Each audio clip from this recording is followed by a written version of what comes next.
Hi, I'm Avery. For 10 years, I raised my sister's kids, paid the bills, bought the house, and kept the lights on.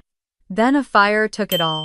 When I showed up at my mother's doorstep that night shaking, freezing, begging for a place to sleep, she looked me straight in the eye and said, "This isn't a shelter." The next morning, I cut every dollar. And by nightfall, my phone had 39 missed calls. Not one of them asked where I slept. Before we begin, have you ever been erased by the very people you held together? Leave a comment. I read every one. I was 27 the day my sister came back home with 2 kids and no plan. It was mid-January in Seattle, gray and wet like always.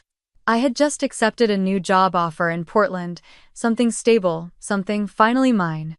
I'd even packed up half my studio apartment. But that morning I got a call from my mom. She sounded calm, like she was announcing the weather. "Sienna's back," she said. "She's got the babies with her. They'll stay a while." A while turned into 2 years. Sienna stood in the kitchen that first night with Sophie swaddled to her chest and Eli barely walking, clutching her jeans. She was 33, but looked older, tired around the eyes, lipstick smudged. She said she just needed a few months to figure things out to land on her feet. She didn't look at me much. When she did, it was with that familiar edge of expectation. "You'll help, right? You always help." And I did. I canceled the Portland move within a week. My would-have-been boss at the finance firm sounded disappointed but not surprised. He said something about family coming first. I told him it was temporary. It wasn't. By spring, I was the one waking up at 3 a.m. to warm bottles, rocking Sophie back to sleep while Sienna slept through on the pullout. I made appointments, filed for preschool slots, memorized Eli's favorite bedtime stories. He liked the one about the bear who couldn't find his blanket. Every time I read it, he looked up at me like I was the only thing holding his world together. Sienna got a job at a furniture boutique for a few weeks, then quit. Said it wasn't the right energy. She started spending nights out again.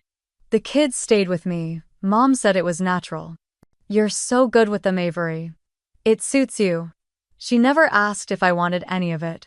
Dad would give a nod or a quiet grunt whenever he saw me juggling diaper bags and grocery lists. Sometimes he patted my shoulder like I'd done something mildly commendable.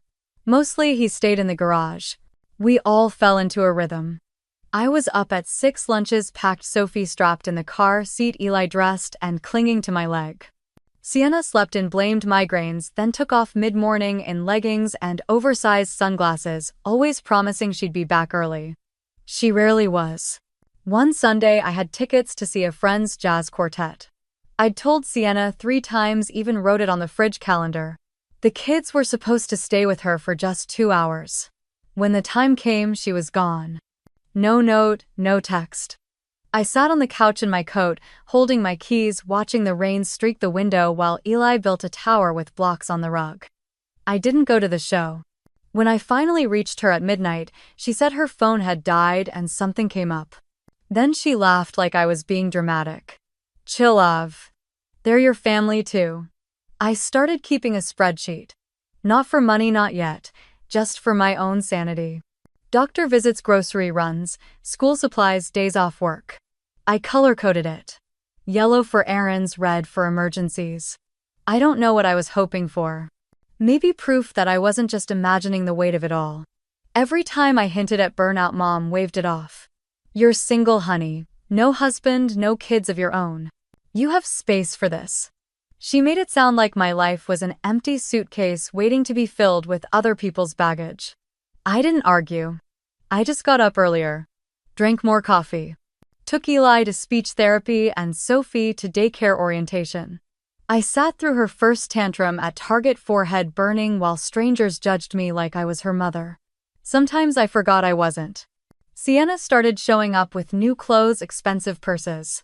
Said they were gifts from someone she was seeing.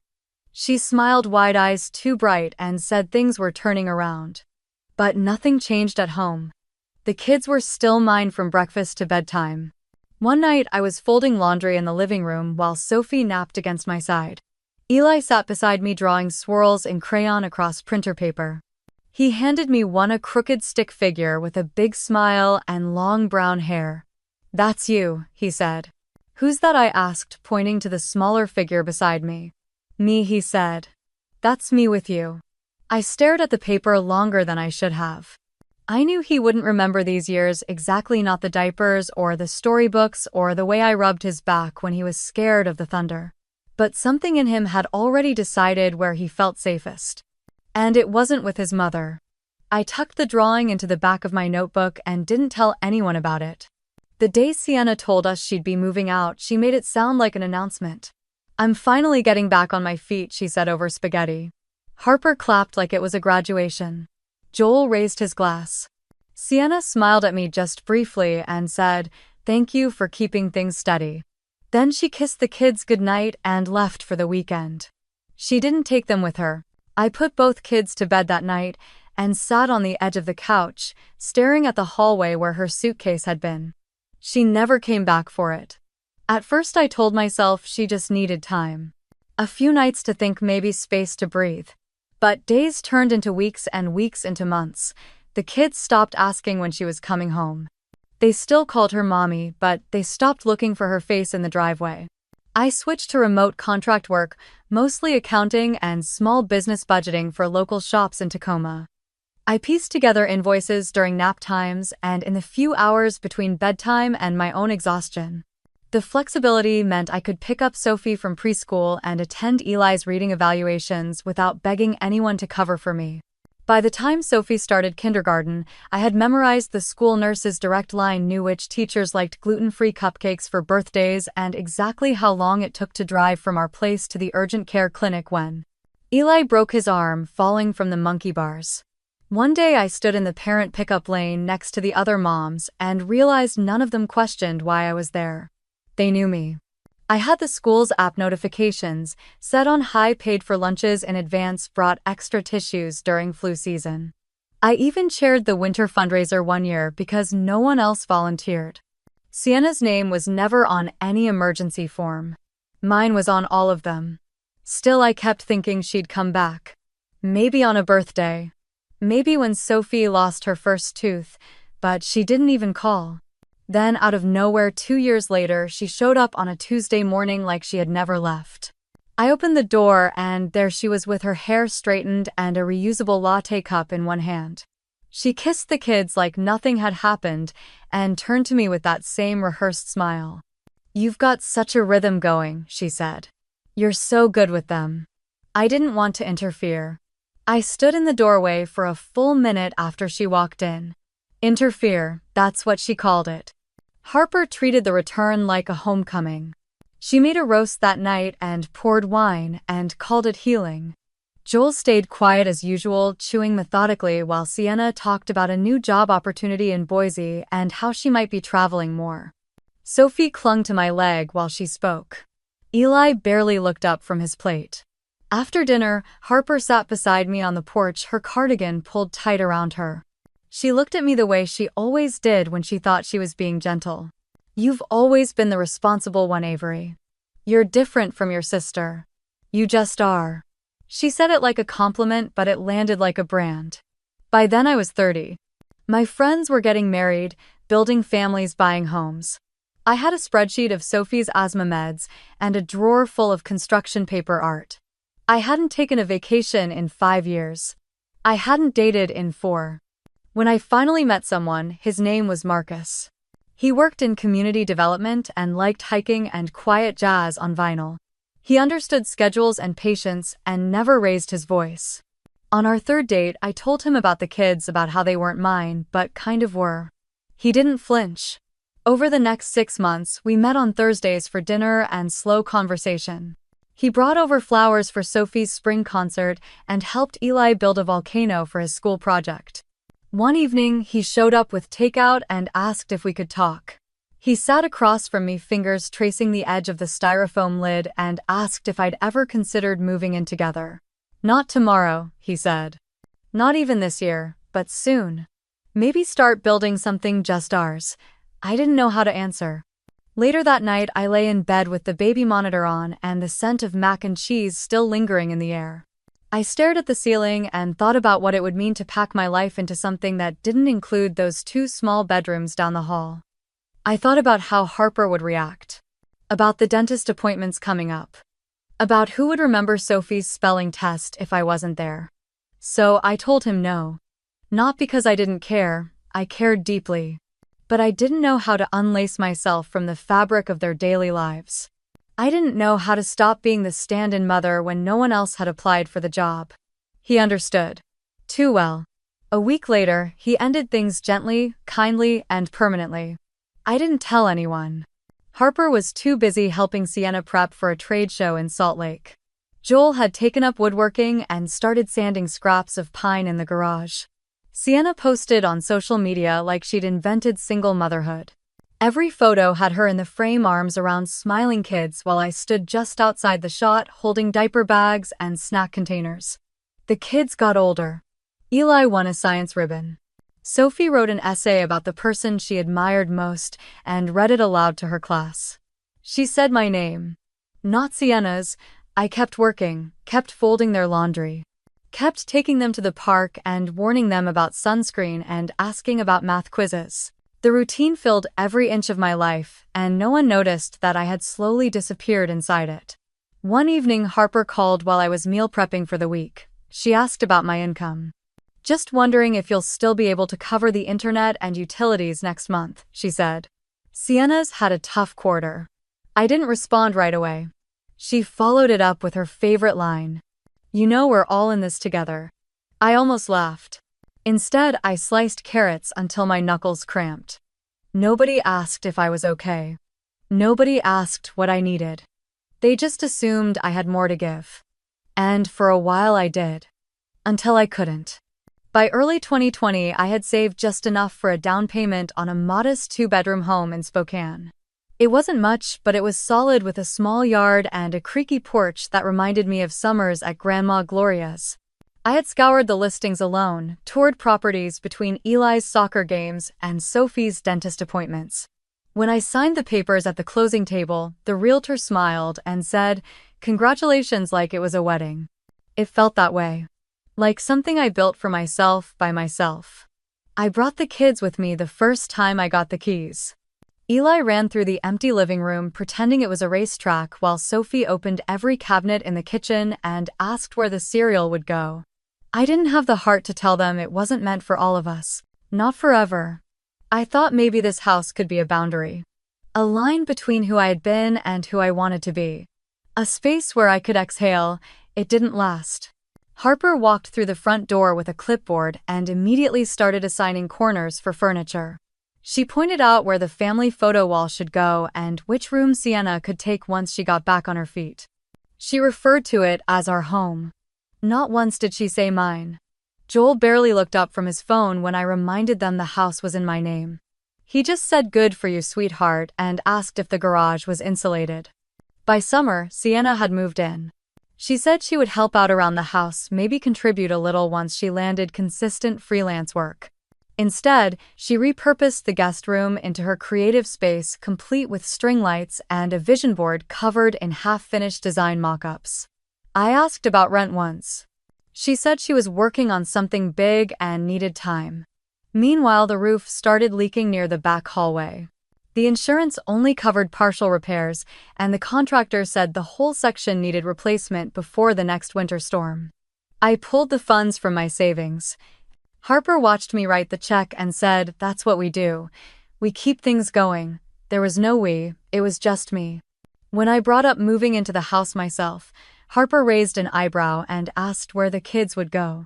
I reminded her I had already rented a small studio apartment downtown near the library so I could focus on work. She said a good daughter made space for the family first. And besides, you're the one with a finance degree. Who better to manage the home? The word manage landed like a slap. Like I was a steward of something I didn't own. I returned to the house less and less, only to drop off groceries, school supplies, or when the boiler needed a reset. The rest of the time I lived in my one-room apartment surrounded by budget folders and quiet.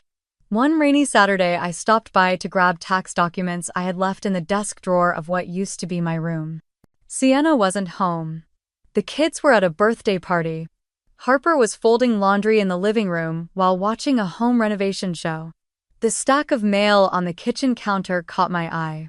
It was thick and messy, catalogs and coupons mixed with official-looking envelopes. I sifted through looking for a bank statement. Then I saw it. A renewal notice for the homeowner's insurance. The envelope had been opened.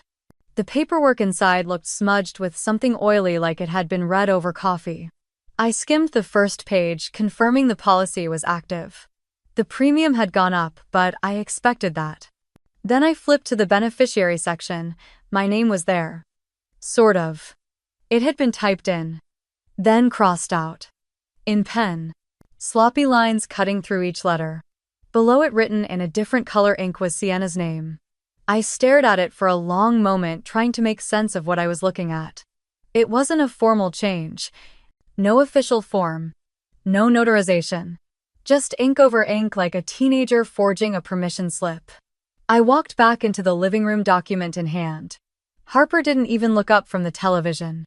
"What is this?" I asked. She reached for her reading glasses, adjusted them, and then waved her hand dismissively. "Oh, that." I told the agent to make the update over the phone. "Sienna's here more often. If something happens, it's just easier to handle." "You didn't think to ask me." "It's not a big deal," she said. "It's just paperwork. You're still the one paying the premiums, aren't you?" I stood there holding the page like it might catch fire in my fingers. She added without looking at me, "Don't be dramatic, Avery. We're all on the same side." I folded the document carefully and placed it back in the envelope. My hands were shaking. In the car, I sat in the driveway for a long time. The rain blurred the windshield, and I didn't bother wiping it away. I thought about calling Cassandra, but it felt premature. Instead, I just stared at the porch light flickering over the door, the same light I had replaced last year, the same fixture I had paid for. It wasn't about the money. Not anymore. It was about the assumption. The assumption that my work, my name, my ownership could be erased without consequence. That I was only the fine print in everyone else's story. I turned the key in the ignition and drove back to my studio without turning on the radio. The silence was louder than anything I could have played. It was the cold that woke me. Sharp, dry, and wrong. I had fallen asleep on my studio couch, wrapped in 2 blankets, with a spreadsheet open on my laptop and a cold mug of tea on the floor beside me. The sun hadn't come up yet. My phone buzzed against the table screen, glowing in the dark. It was a text from Mrs. Whitaker, the elderly woman who lived across from the house on Rosewood. "Are you okay? It's on the news." I sat up slowly, my heart already tightening. I texted back. "What is her response?" Came instantly. "Your house, fire, early this morning." I didn't even put on socks. I grabbed my keys, coat, and bag and flew down the stairs, breath already clouding in the air. The streets were slick with black ice and the sky still bruised with pre-dawn gray. I drove on, instinct barely seeing the road. When I turned onto Rosewood Drive, the flashing red and blue lights were already gone, but yellow tape still hung in the wind like limp streamers. The house was nothing but a blackened skeleton. The porch had collapsed in on itself, and the roof had caved down through what used to be the living room. Smoke still hung in the air, heavy and acidic. The white siding had melted into streaks of brown and gray. I parked 2 blocks away. The road was barricaded with cones and a half-frozen sawhorse. No one stopped me as I walked closer. The silence was total. A man with a clipboard and a hard hat nodded at me from a distance. I didn't know what to say. I didn't even know if he knew who I was. I just stood there, hands clenched in my coat pockets, staring at what used to be mine. No one had called me. Not Harper, not Joel, not Sienna, not even the kids. I stood there for 10 minutes. Maybe longer. Then I turned back toward the car. The cold had gotten into my boots and up my sleeves. My body felt brittle. When I got back to my studio, the door was ajar. The hallway floor was wet, puddles stretching out from a leaking pipe above. A fire in the neighboring unit had set off the sprinklers. Again. My carpet was soaked, my mattress damp. Mold already clung to the baseboards. I sat down on the edge of the futon, water squishing beneath me. My hands wouldn't stop shaking. There was nowhere to go. So I got back in the car. I drove to Woodhaven, the suburban neighborhood where Harper and Joel lived. It was past midnight now. The roads were icy and quiet, the kind of quiet that feels like a warning. Their driveway was clean and dry. Christmas lights blinked steadily along the roofline. I sat in the car for a minute staring at the soft glow from the kitchen window, the familiar shapes of furniture inside. Then I climbed out my jeans, stiff with cold. I walked up the stone steps and rang the doorbell once. Harper opened the door in a silk robe, the same one I remembered from every Thanksgiving morning. Her expression didn't change when she saw me. She crossed her arms and tilted her head like she'd been expecting a package, not her oldest daughter dripping water onto the doormat. "I just need a few nights," I said. My voice cracked on the last word. She didn't move. Behind her, I could see Sienna standing near the island wrapped in a cashmere blanket holding a glass of red wine. She didn't say anything. Harper let out a long, tight breath. "This isn't a shelter, Avery." It took me a second to understand. "Just until I can find another apartment," I said. "Just until I figure it out." Harper shook her head slowly. "Ask one of those charities you're always donating to, or one of the cousins whose tuition you covered.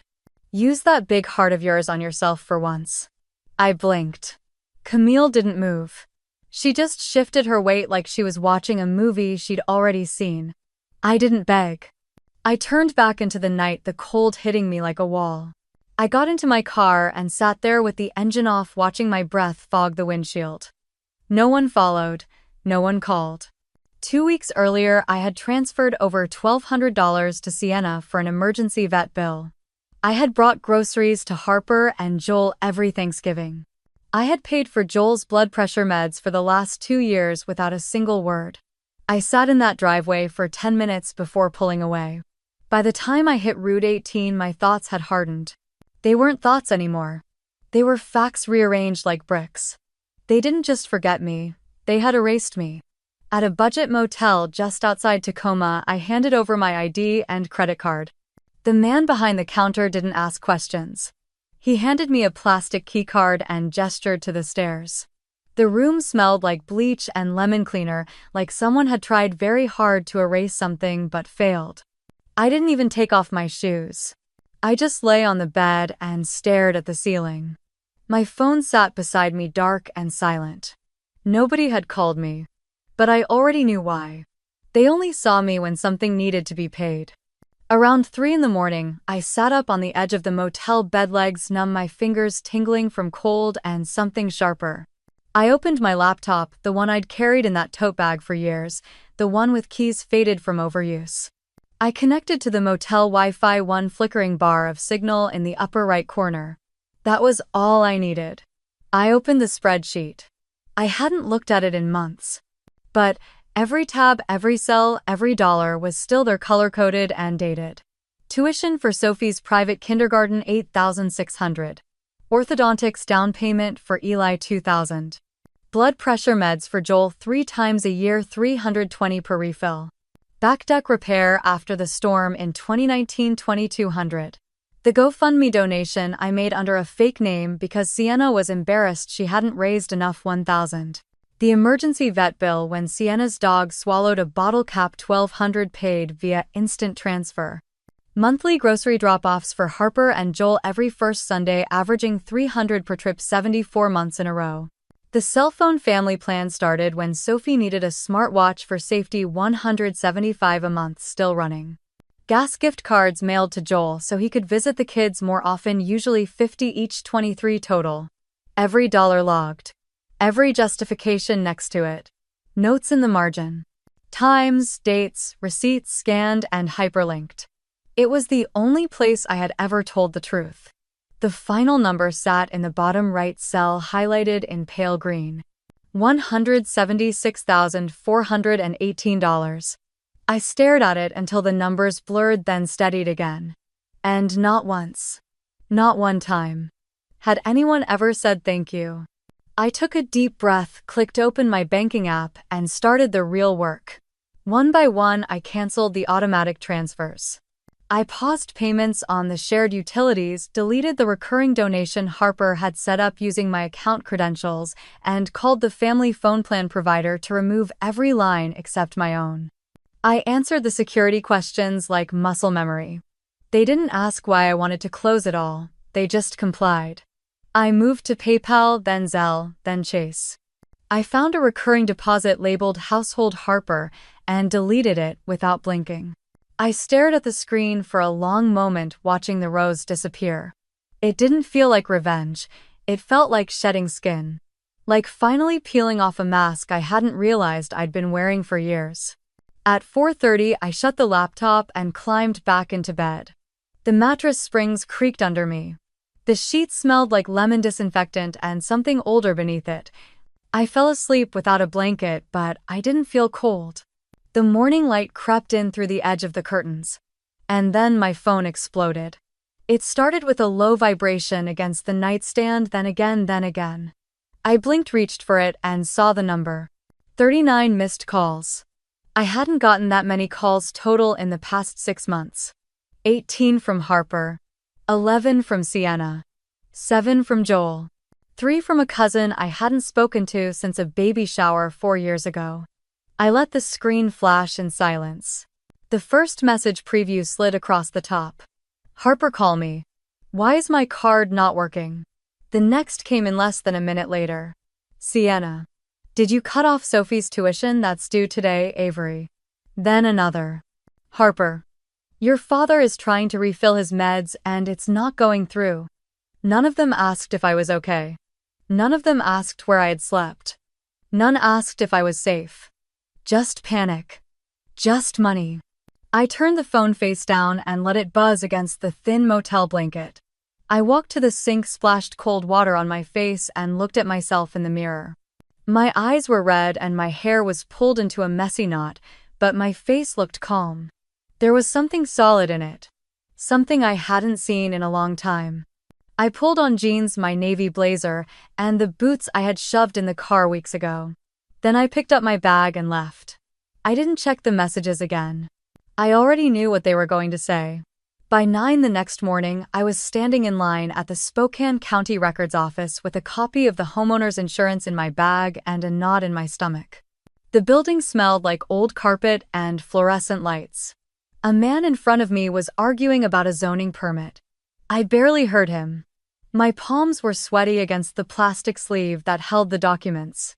When it was my turn, I stepped up to the glass window and greeted the clerk. Her name tag said Deborah.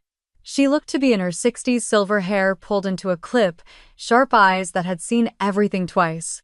Hi, I said, trying to sound calm. I'm looking for a copy of the amended insurance filing for a fire claim on Rosewood Drive. It was filed just after the holidays. I believe my name should be on it. She tilted her head and held out her hand. Do you have identification and documentation? I passed both through the slot. She flipped through the file, frowning slightly. After a moment, she stood and disappeared into a back room without a word. I waited. My heart thudded against my ribs like a warning drum. 10 minutes later, she returned holding a thin stapled packet and a crease between her eyebrows. There was an amendment filed, she said, glancing down. 3 weeks before the fire. The beneficiary was changed to a Sienna Monroe. She paused. You're not listed anywhere on the final version. I felt the floor shift beneath me. Was there a formal request? Any legal authorization, power of attorney? She shook her head. It looks handwritten. Not standard protocol, but the underwriter approved it. Probably didn't flag the signature. Happens more than it should. I nodded once. That's all I needed to know. Thank you. I walked outside without speaking. The sky was overcast and low, and the air had that thin, sharp edge of December cold. I didn't put on my gloves.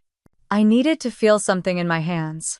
On the way back to the motel, I passed the public library and turned in without planning to.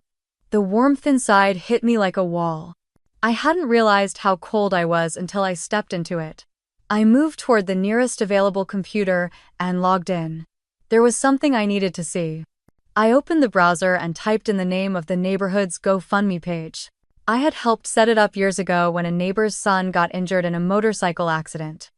I still remembered the URL. The top post was pinned. Help Harper rebuild after house fire. I clicked. A photo filled the screen. Harper, Sienna, Eli, and Sophie stood in front of the scorched remains of the house. Harper had one arm around Sienna, the other resting protectively on Sophie's shoulder. Everyone looked somber. Behind them, the charred bones of the roof framed the sky like a monument to tragedy. I wasn't in the picture, I scrolled. The description read like a dramatic monologue. On the morning of December 22nd, our family lost everything in a devastating house fire. My daughter Sienna and I have been raising my two beautiful grandchildren, Eli and Sophie, with love and resilience. We're grateful to be alive, but heartbroken to lose the home that meant everything to us. The home I bought. At the bottom of the post was a video link. I clicked. It opened to Harper sitting on a bench bundled in a thick coat, tears glistening at the corners of her eyes. We built that house with memories, she said softly. Every holiday, every scraped knee, every bedtime story. It was more than walls. It was family. She paused for effect. Now we're starting from scratch, we're doing our best. But we've lost everything. Her voice cracked. Please help us rebuild our home. I stared at the screen, frozen. The views counter ticked upward while I sat there. 4,000. 6,000. 9. The comment section was full of strangers. Sending prayers, stay strong. Donated. Not one word about me. No mention of who paid the property taxes for 3 straight years. No note about whose name was on the deed. No thank you to the person who had kept the lights on, the water flowing, the pantry stocked. They had rewritten the story. I wasn't the eldest daughter who gave up 10 years. I wasn't the owner of the house. I wasn't even the sister who had raised those kids like they were her own. I was gone. Deleted. I sat there staring at Harper's face on the screen, the same expression she used at church potlucks when she wanted someone to hand her the last slice of lemon pie. My hands clenched in my lap. They hadn't just survived without me. They had made sure I didn't exist. The wind scraped at my coat as I walked back to the car. I didn't rush. Letting my boots drag across the gravel felt more honest than pretending I still had somewhere to be. No one had asked where I was staying. No one had asked how I was sleeping. The only thing anyone wanted to know was why their cards had stopped working. The silence in the car hit like a familiar ache. I started the engine but didn't drive. I just sat there with both hands on the wheel and stared out at nothing. I didn't cry. I didn't feel rage. I felt removed, like I had floated outside my own body and was watching someone else unravel. That house was never mine, they would say. But I remembered paying the first property tax bill. I remembered choosing the light fixtures for the hallway and matching the cabinet colors to Sophie's drawings. I remembered staying up past midnight to scrub mildew off the bathroom tiles before a CPS inspection when someone at school called in a report. No one else had scrubbed, no one else had stayed. And now I was the missing character in their story. A ghost edited out of the family album. I found myself pulling into Rosewood again just past 7. The sky had gone soft with dusk. A few neighbors still had their porch lights on, but the street felt empty. I parked across from the lot where the house had once stood. The yellow tape had blown loose in the wind. Part of it was tangled in the bushes. I stepped through the ruins slowly. The ground was uneven, blackened. I didn't step over anything. I stepped into it. The mess. The soot. The space where I had poured my best years. Near what used to be the pantry, I saw a glint of metal under a half-burned sheet of plywood. I bent down and pushed it aside. It was a picture frame, cracked, the back melted at one edge. Inside, the photo had burned around the borders, curling in at the corners, but the image remained. Me and Sophie in the old kitchen. She must have been 3 or 4. Her hair in pigtails smudged with chocolate, arms around my neck. I was laughing. Someone had caught us mid-motion, blurry but unmistakable. I stared at it for a long time. They didn't even take this with them. I wiped the glass with my sleeve and tucked it gently into my coat. It felt heavier than it should have, like it carried everything no one else wanted to admit. I left the ruins without looking back. At the motel, I sat on the edge of the bed and placed the photo on the nightstand. Then I lay back and stared at the ceiling until the blinking smoke detector light was the only thing I could focus on. Around 9, my email dinged. A message from Jared, my cousin on Harper's side. We hadn't talked since Joel's retirement party 2 years ago. Subject: just letting you know, hey, I know it's probably not my place, but Harper's not doing well. She's not eating, barely sleeping, and Sophie's been asking for you. Like a lot. I think she's confused. She keeps saying you'll come back when she finishes her chores. Just wanted you to know. Jared. I stared at the email without blinking. Not angry. Just hollow. It wasn't the part about Harper that stuck. It was Sophie's belief that finishing her chores would make me return like I was a bedtime story or a reward for good behavior. I closed the laptop. I didn't reply. At midnight the phone rang. I didn't recognize the number at first, but when I answered, the voice on the other end brought me back a decade. Avery, hey. It's Cassandra Bell. My breath caught. Cassandra. We hadn't spoken in years. She'd been my best friend in undergrad. I had helped cover her last semester's tuition when her father lost his job and their financial aid collapsed. She promised she'd pay it forward someday. I heard what happened, she said. Not from Harper. I saw the GoFundMe. Of course she had. I waited. I know this is messy, she continued. I won't pretend I understand all of it, but I'm reaching out because I can help. I'm a partner now at Morrison & Keene. I specialize in asset recovery and family fraud. She paused. You want to shut the book on this? I sat in silence. The photo of Sophie and me caught the motel lamplight. I stared at it. Cassandra's voice softened. You want to make sure they never do this to you again. I nodded slowly, even though she couldn't see me. Yes, I said. Then let's get to work. The knock came just after 8. Firm, sharp, no pause. Not the kind of knock you ignore. I opened the motel door slowly, expecting another staff member or a delivery mix-up. But Harper stood there wrapped in a long coat, scarf tied neatly around her neck, eyes blazing beneath a layer of mascara. The hallway light flickered behind her, casting long shadows against the stained wallpaper. She didn't wait for an invitation. She brushed past me, heels clicking against the thin carpet like punctuation. You've created a mess. Avery, she said, turning to face me in the center of the room like she was delivering a sermon. I can't go to the grocery store without someone whispering. People are saying I exploited you. That you were the one paying for everything. Do you know how that looks? I closed the door quietly. She never asked how I was. Never even glanced at the room, the bed with the thin blanket, the cracked mirror, the heater that hummed too loud. I leaned against the dresser. I stopped paying bills. That's all. If that makes me the villain, maybe people were never looking closely. Harper's lips tightened. She set her purse down like it was a burden. You didn't have to make it public, she snapped. That email, the freeze on the accounts. Sophie's tuition bounced this week. I didn't make it public, I said. You did. You stood in front of the ashes of my house and told people it was yours. You raised money with my absence. She waved a hand. That was for survival. You don't understand what it's like to hold everything together. I laughed. A short, humorless breath. I held your everything together for 10 years, Mom. I cooked. I paid. I raised 2 kids that weren't mine while you called it responsibility. And not once did you ask if I was tired, or lonely, or afraid. Her shoulders stiffened. I thought you were stronger than this, she said, voice colder now. We didn't think you'd walk away so completely. You didn't think I'd stop accepting crumbs, I corrected. But here I am. Harper picked up her purse like she was closing a deal. You've changed. I finally stopped apologizing for not being who you wanted. She stared at me for a moment longer, then turned and left without another word.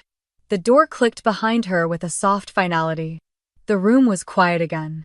I sat on the edge of the bed and exhaled. That night I slept for more than 6 hours straight. The next morning it happened again. Another knock. This one softer, uneven. Hesitant. When I opened the door, Sienna stood there with Sophie by her side. Sienna looked like she hadn't slept. Her face was pale, hair pulled back in a sloppy bun, mascara smudged. Sophie clutched a worn stuffed rabbit her coat half-zipped. Avery, Sienna began, her voice already cracking. Please. Just talk to me. I stepped back. Not much, but enough. They came in slowly. Sophie climbed onto the edge of the bed like she had done it 100 times before. We lost everything, Sienna said, sitting across from me. Mom's not herself. Eli's staying with a friend. Sophie's not eating much. She won't sleep unless your name is in the room. She looked down. Just help this one last time, she whispered. For the kids. I turned to Sophie. She was swinging her legs, staring at the carpet, thumb tucked in the collar of her coat. I knelt beside her and brushed a strand of hair from her cheek. I love you, I said softly. Always. That never changes. Sophie leaned into me, resting her forehead against mine. I held her for a long moment, then let go. I stood up and looked at Sienna. I'm not helping because I'm guilted into it anymore, I said. I'm not giving out of fear or obligation. And I'm definitely not doing it because you think I owe you. She opened her mouth, but I kept going. You didn't just ask for help. You built your entire life around my silence. And then called me heartless when I stopped. Tears welled up in her eyes. I was drowning too, I said. But no one asked if I could swim. Sienna wiped her face. I didn't mean for it to get this bad. It didn't get bad. It always was. You just stopped pretending it wasn't. Sophie tugged gently on her mom's sleeve. Can we go now? Sienna nodded. As she walked toward the door, she paused. I'm sorry, she whispered. I didn't answer. The door closed. And for the first time, I didn't feel guilty. I felt awake. The motel heater clicked on with that familiar low groan as I sat at the small table by the window. Outside, the parking lot shimmered with ice and early morning sun, and for the first time in a long while I wasn't rushing to fix anything. By mid-morning, a courier dropped off a thick envelope from Cassandra. It was heavier than I expected. Inside were 2 folders and a note that said simply, "You're stronger than they counted on." The first folder contained the amended insurance policy. The original document with my name listed as sole beneficiary, clean and dated. Then 3 weeks before the fire, a new version. My name had been crossed out in shaky pen. Sienna's name scrawled over it, no legal filing, no notarization. Just ink over ink, as if I could be erased as easily on paper as I had been in their memories. The handwriting analysis confirmed what we already knew. It wasn't mine. It wasn't processed properly. And yet it had gone through. The second folder was a spreadsheet. Cassandra and her team had taken the document I gave them and cleaned it up for court. 10 years of financial support, color-coded, sourced, and chronologically detailed. There were over 100 entries. Tuition checks, grocery runs, cell phone payments, vet bills, birthday parties, orthodontics, insurance premiums, home repairs, holiday flights, medicine refills. Every favor I had ever said yes to. Every dollar totaled at the bottom. $176,418. I read through the entire thing without blinking. It didn't feel like revenge. It felt like closure. Cassandra filed both documents with the county court under a petition for asset misappropriation and financial fraud. The language was precise, legal. I didn't need to narrate what had happened. The numbers told the truth. We weren't asking for damages. Not even a settlement, just a record. A correction. An official statement that said I existed. 2 days later, Cassandra called. Well, she said dryly. That got their attention. I already knew it had. My voicemail had filled up overnight. Sienna and her husband had filed a countersuit. Abandonment. Emotional neglect. Willful disruption of minor dependents. An attempt to gain temporary guardianship of Sophie and Eli. Cassandra's tone was cool but firm. It's performative. There's no legal standing. But we'll file an official response. And I have an idea for that. Let me send something, I said. Just one thing. That night, I sat on the motel bed and opened my laptop. I didn't need to change anything. I just exported the spreadsheet Cassandra had formatted into a password-protected PDF. Every line included a date, a payee, a reason, and an attached receipt. It wasn't angry. It wasn't emotional. It was accurate. We submitted it without a cover letter. 2 days passed, then 3. And nothing. Cassandra called again. Their attorney has gone quiet, no reply, no follow-up. That PDF must have said more than any statement ever could. I didn't celebrate, I didn't gloat. I just nodded to myself and closed the laptop. The silence was enough. Until Harper found her voice. The voicemail came in at 5:47 a.m. I was still in bed staring at the ceiling trying to remember what it felt like to sleep past dawn without worry. Her voice broke before the second sentence. I can't believe what you've done. I gave you life, Avery. I gave you everything I had. I raised you right, didn't I? I taught you to care for your family. And now you're turning on us like we're strangers. Like we mean nothing to you. I didn't think you were capable of this kind of cruelty. Is this what I raised? A daughter who would put her family through court. Is that what you are now? I sat up and listened to the whole thing. There was no apology. No moment of reflection. Just disbelief that I had stepped outside the lines she'd drawn. I pressed delete. Not out of spite, not out of anger. It just didn't belong in me anymore. I got dressed, slowly made motel coffee, and opened the window a crack. The morning air was cold but still. My hands didn't shake like they used to. Later that day, Cassandra sent an update. Court had accepted our evidence. The insurance correction was being reviewed. The countersuit was flagged for potential dismissal. I told her thank you. Then I sat at the desk again, not to plan, not to fight. Just to breathe. It was the first time in over a decade that no one was asking me for anything. I wasn't the emergency fund. I wasn't the ride to practice. I wasn't the backup parent. I wasn't the villain or the ATM. I was just me. And somehow that was enough. The first night in my new apartment, I didn't unpack everything. I set my mattress on the floor, leaned a mirror against the wall, and used a cardboard box as a nightstand. No one was waiting for dinner. No one needed me to sign a field trip form or refill a prescription. The silence wasn't hollow anymore. It was mine. The space was small, just over 600 square feet, but everything inside belonged to me. A secondhand sofa from a donation center. A chipped desk I'd sanded down and painted pale blue. A tiny balcony that looked out over a quiet street lined with sugar maples. Renton wasn't glamorous, but it felt like a beginning I had chosen. On my second morning there, a white envelope slipped through the mail slot. No return address. My name written in blocky pencil. I opened it slowly, sitting cross-legged on the floor with a cup of black coffee in my hand. The letter was folded in half and smelled faintly of crayons. Hi, Aunt Avery, I miss you. I learned how to write my name first on homework because you said names are important. Sophie misses you too. She cried when the stuffed bunny got lost, so I let her borrow my dragon pillow. Mom is really tired. Grandma is always mad. But I'm okay. I hope your house has a bookshelf. Love, Eli. I stared at the last line for a long time.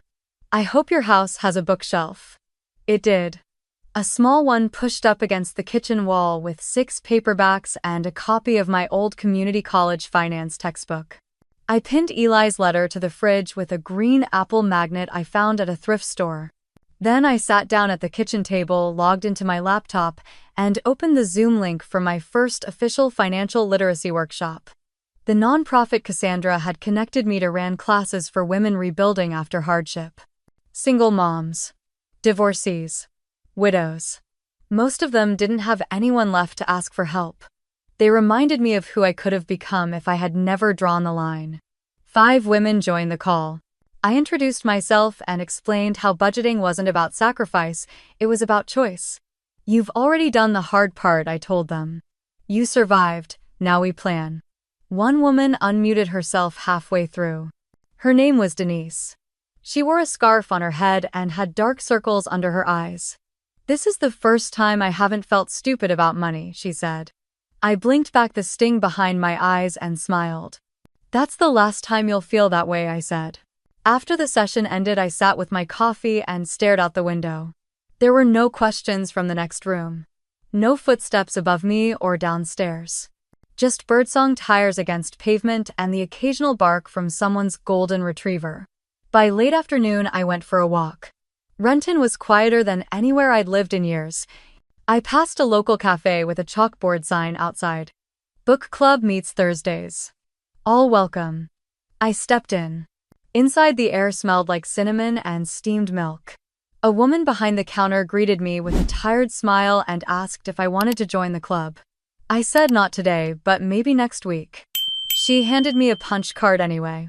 Back at the apartment, I pulled out a notepad and wrote across the first page what I get to choose. Now I wrote slowly. Say no. Say yes because I want to. Buy flowers for myself. Leave the apartment without telling anyone. Come home to peace, not pressure. Eat pancakes for dinner. Throw out the old family calendar. Put my own name first. That night, I made grilled cheese and tomato soup. I curled up on the couch with a fleece blanket and started reading one of the novels I had never finished. Halfway through a chapter, my phone buzzed with a voicemail alert. I didn't check it. The next morning, a small brown parcel was waiting by my door. No name, just my apartment number written in careful black pen. Inside was a wooden picture frame. The photo from the burned house. The one of me and Sophie, her arms around my neck, both of us mid-laugh. Someone had restored it. The edges were no longer scorched, the glass was clean. The paper was fresh. Tucked behind it was a folded slip of paper. You were never invisible. No signature, no explanation. I placed the frame beside Eli's letter on the kitchen shelf right beneath a hanging plant I hadn't yet managed to kill. That afternoon, I went online and updated my resume. Not because I needed to impress anyone, but because I was ready to be seen again on my own terms. The walk started without intention. I had just finished a call with Cassandra about the final paperwork, slipped on my jacket, and let my feet lead. The afternoon sky hung heavy with the kind of gray that smelled faintly of rain, but I didn't mind. I had nowhere to be and no one expecting me. Somehow my steps curved toward the part of town I used to avoid. Toward that old wrought iron gate. The neighborhood hadn't changed much. Same manicured lawns, same mailbox with gold numbers. But the moment I turned onto the street where the old house used to stand, something inside me slowed. The house was gone, of course. What was left had been cleared.